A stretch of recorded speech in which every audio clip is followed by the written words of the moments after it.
It's easy to say anything, no?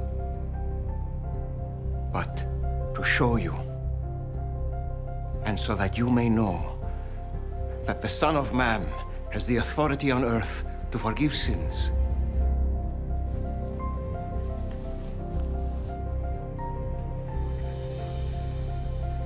I say to you, my son, rise, pick up your bed, and go home.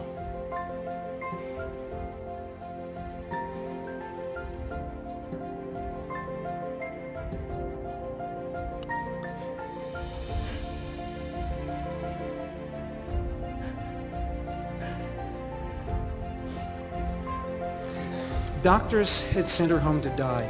She had been deteriorating from a very severe form of multiple sclerosis for over 15 years. She heard a voice saying to her, "Rise up and walk."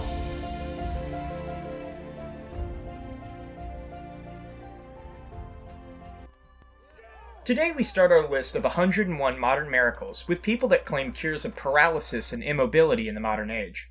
These cases are multiply attested and to varying degrees doctor reviewed, but first we need a little education on what we're talking about. Most people who haven't been paralyzed, immobilized, or gone to medical school don't really know much about the subject, and that's myself included. So I had to do a ton of research for this and called on Dr. Jim Mercantile, a doctor of physical therapy, to help me out.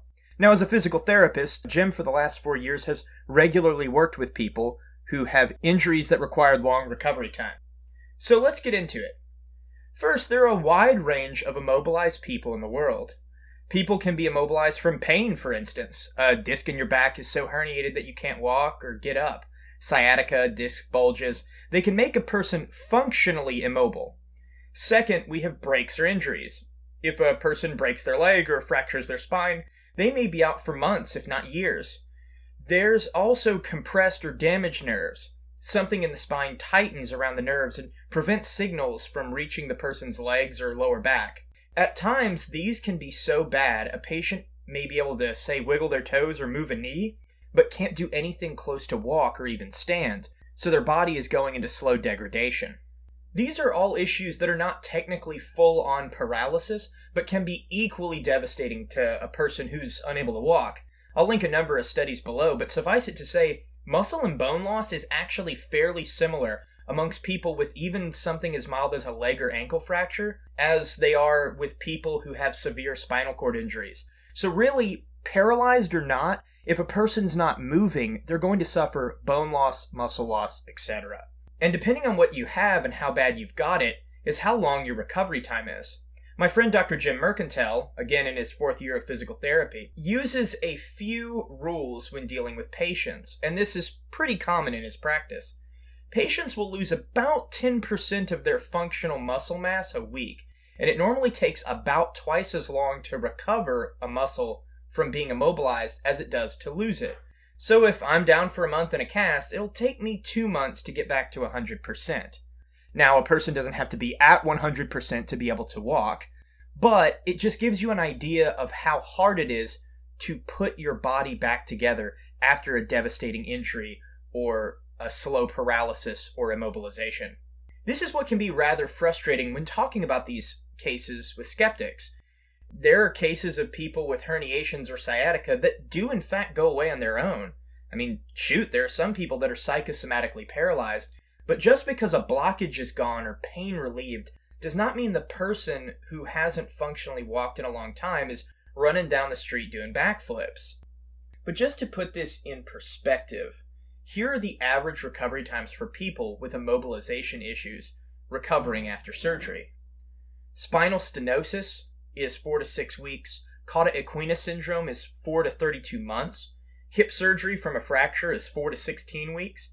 And nerve damage post-nerve surgery is 6 to 12 weeks. So whenever a skeptic takes on miracle claims like this, they aren't taking on one miracle, but normally quite a few at the same time. So let's take the classic example of the miracle healing. Jesus heals the paralytic. When the paralytic is brought to Jesus in Mark chapter 2, he's prayed over and he tells him to get up, take his mat, and walk. This man immediately does so. This is impossible for a number of reasons. It's not just that the man was healed of whatever blocked communication to his legs. If this man was paralyzed for even 2 months, it would be inconceivable for him to rise and walk without significant therapy. Keep in mind, recovery doesn't just happen overnight. But first things first, my sources will be linked below. They've been fading in and out here in this bar for a little bit, and they'll correspond with the same number in the description. If you have any questions or comments, leave them below. Also, there are tons of medical papers and sources attached below, and some can be rather complex. Heck, some of the sources are in foreign languages. So feel free to ask for clarification. No questions are dumb questions, but no matter what, please keep the comment section civil. There are kids that might watch this. So let's get into our first miracle, Sister Bernadette Moriau.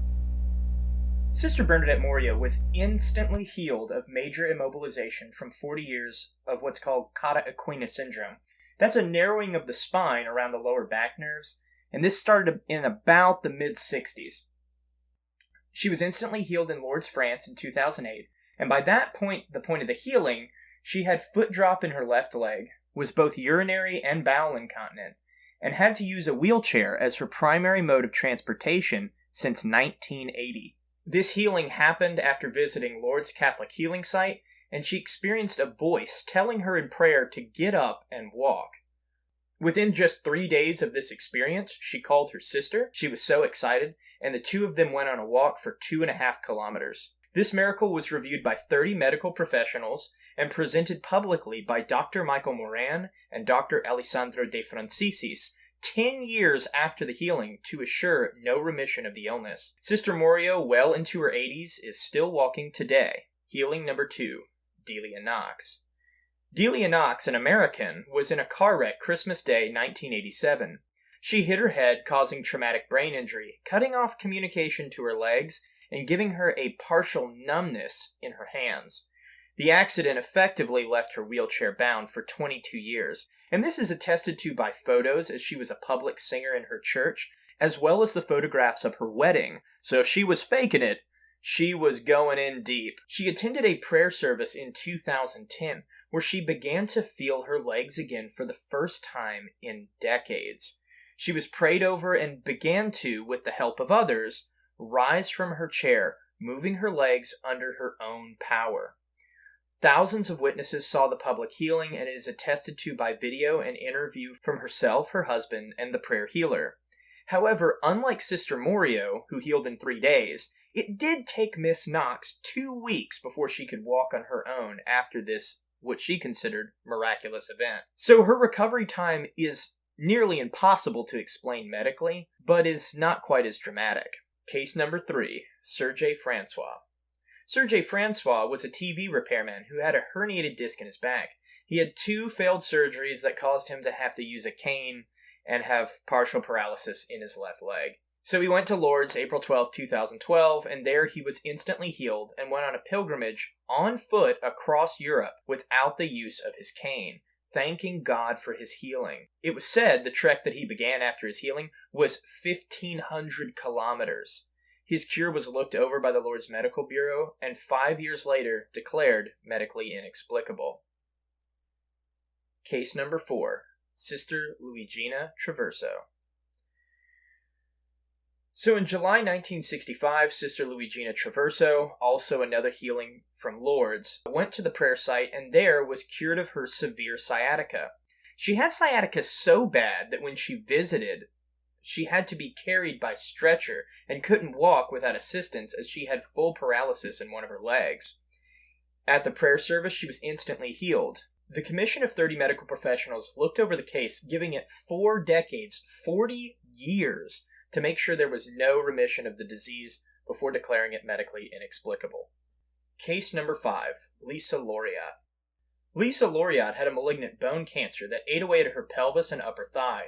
She attended a Protestant healing service, and while there, suddenly jumped from her wheelchair, claiming to be pain-free and healed. Her parents witnessed it and were astounded that this could happen. Later, x-rays confirmed that not only was she healed of her bone cancer, but even where the bone was eaten away, it had been instantly restored. This medical story and medical images come from Craig Keener and his testimony linked below. Case number 6, Barbara Snyder. Barbara Snyder, and this one is a doozy, was diagnosed with multiple sclerosis at the age of 16 and had it to the age of 31. Now, to explain multiple sclerosis, basically it's an autoimmune disorder. The body mistakes the lining on your nerves as something that needs to be fought, like an infection, and so it attacks on your nerves. Essentially, your body short circuits. During the last 7 years of her condition, which again lasted 15 years, her health deteriorated to the point that she suffered from the following symptoms. She was wheelchair-bound, unable to walk. She had a tracheoscopy tube in her neck.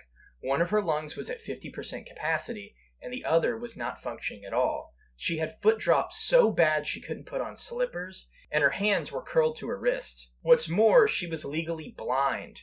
Her hospice physician, Dr. Thomas Marshall, from whom I get this story, gave her 6 months to live when she was turned over to him as a patient. Next time she got sick would be the end. Her case was brought to a local Christian radio station, and there she received 400 letters from Christians all over her local area that were praying for her healing. If that wasn't powerful enough, on June 7th, 1981, she received the letters and her Aunt Ruthie started reading them to her. All of a sudden, Barbara heard a voice, a male's voice that no one else heard, telling her she could walk. Barbara stood after 7 years of being bed and wheelchair bound. She could see, run, jump, and bound upstairs with no physical therapy. Her lungs were completely restored, as confirmed by x-rays. One of her relatives commented that her calves had been completely restored where muscle even the day before had not existed. This cure was documented by at least 4 witnesses. She was later examined by Dr. Thomas Marshall, who wrote up the story. So I don't take this story from her. I take it from a medical doctor. Her medical records were then transferred just to double check to Dr. Harold Adolph, who confirmed the healing. This story was also written up in her local newspaper, and she was interviewed years later by Lee Strobel in his book, A Case for Miracles, and I'll have the interview linked below. But suffice it to say, it took place 3 decades later. Not only was she cured of the incurable multiple sclerosis, but she has no remission for 30 years. Another healing of multiple sclerosis was the case of Marion Carroll, who was healed in 1989. According to the story, she had to be moved by wheelchair or stretcher because of the condition. She went to the Marion site of Knox in Ireland, where she was blessed by a priest in a healing ceremony there. Right after, she was taken to St. John's Rest and Care Center, where she asked for her stretcher to be opened. She swings her feet right onto the ground, stands up perfectly healed after years of immobility. The Vatican assembled a team of medical professionals to review the case. The church waited until 2019, 30 years after the healing, to assure no remission of the illness before declaring it miraculous. According to one of the medical professionals, a gastroenterologist, regardless of whether her condition is organic or psychological, whether or not it's a physical ailment or it was made up in her head, the dramatic improvement from the time of her visit to Knox is unexplained. Case number 8, Jean-Pierre Bailly. Jean-Pierre Bailly suffered from multiple sclerosis as well. On October 9th, 1987, he traveled to Lourdes and there was instantly and completely cured through prayer. The doctors from 2 separate organizations waited 12 years for a remission before declaring it medically inexplicable. The cure was recognized November 15th, 1998, and he lived until 2005 with no signs of the illness and died of unrelated causes at 69 years old. Scotland-trained pediatrician Samuel Anankra of the 37th Military Hospital in Accra, and for several years the president of the Pediatric Society, shared a story with Dr. Craig Keener of a debilitating illness of his daughter, who was just 4 years old. The family struggled and struggled to identify what the illness could be, but doctors just couldn't solve it. It started with a 15-day fever, and then a slow paralysis of the lower limbs. Her illness persisted for months, and x-rays revealed a physiological change in her lower limbs from the condition from not being able to move. Finally, after 5 months, she suddenly became better in a single day. A cure the doctor and father of the girl ascribes to God answering his prayer. The testimony of Craig Keener will be linked below. Number 10, Vittorio Miscelli. Vittorio Miscelli was a soldier in the Italian army, and he began feeling an acute pain in his leg April 16, 1962. The pain grew worse and worse, and on June 4th of that year, he was diagnosed with sarcoma, a malignant cancer of the hip bone. Surgical and medical aid did nothing for him as the cancer violently ate away his bone, resulting in a complete destruction of his hip joint. He traveled to Lourdes, France, to the Shrine of Our Lady of Lourdes, similar to many of the stories we've had, in 1963 in a cast from pelvis to foot. He bathed in the water and was prayed over. Mr. Miscelli was immediately shipped back to the military hospital in Trento. However, within the month, he began to feel better, able to remove his cast and even walk. Another test within 5 months revealed what he and everybody else already knew. His cancer was gone, without explanation, and without effective treatment, and his hip bone, previously destroyed, was newly formed with no injury. The miracle was reviewed by the Lourdes Medical Bureau and corroborated by the military hospital in Trent and deemed medically inexplicable. The fun thing about this miracle is that Zac Efron actually went to see it himself, and so the clips that I take from this are from his show. We can actually see the x-rays right there. These 10 miracles are the first of our 101 in the series. So let's look at each one from a medical perspective, from the easiest to the hardest to explain. The first 3, I think, can actually be debated by skeptics, but the rest, not so much. First, Samuel Anancra's daughter. She was paralyzed from an illness that Dr. Anancra himself couldn't diagnose. She was instantly cured, and while that is amazing, we don't really know what the illness was. After that, we have the cures of a more minor injury like Luigina Traverso, who was cured of severe sciatica at Lourdes, and she had no sciatica for 4 decades. Now, this is not impossible to happen. It's just very unlikely and coincidental. Somebody prays over her and she happens to get rid of a lifelong condition. Normally, people will have relief from chronic sciatica, but not be permanently healed with no further issues whatsoever. But that being said, it could happen. And just above this healing, I would put Serge Francois. His herniated disc had 2 failed surgeries, causing him to have to use a cane. Then bam, he's healed instantly. So we don't see that it was just a herniated disc, but 2 failed surgeries that led him to definitely have a physical blockage or problem, because again, the surgical interventions caused the injury. It doesn't mean that his cure was miraculous in repairing his bones or muscles, because he could walk with a cane, so he wasn't suffering being wheelchair bound as some of the other cures on this list. From here on out, I think the skeptics actually have a pretty hard uphill battle. We're going to put both Vittorio Miscelli and Lisa Loriot, who had malignant cancers that had eaten away their hip bone. We actually have the images of their x-rays, and Mr. Miscelli's healing was reviewed by the Lourdes Medical Bureau. The upper leg and pelvis bones were completely reconstructed, which I shouldn't have to inform anyone is physically impossible. Oh, and then they had fatal cancer that went into remission on top of this. These guys both had 2 miracles. They had a repaired hip, and they had cancer instantly disappear. But maybe they just had the instant cures of their bone and cancer simultaneously at the time of prayer, and that those 2 cures happened in different countries with 2 different people at completely different ages. The next 2 people listed I have being immobilized to the point of needing a wheelchair for 22 and 28 years respectively. Miss Delia Knox, who'd suffered from head trauma that left her unable to move or feel her legs for 2 decades, and yet after prayer she could feel her legs, and it only took 2 weeks after over 2 decades not being able to walk to get up on her own. The recovery time is staggering, but of course not as impressive as Sister Bernadette Moriau, who was in a wheelchair for 28 years effectively, and then got up and walked 2.5 kilometers in just 3 days.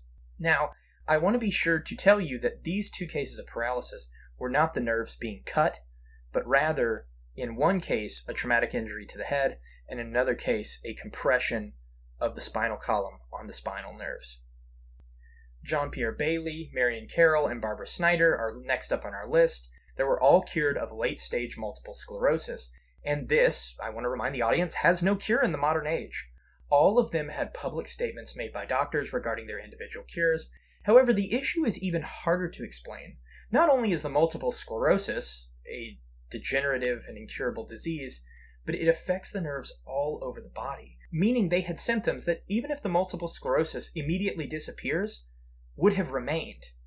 You don't have nerve damage from a disease. The disease goes away, and then all your nerves just magically come back together with no remedy whatsoever.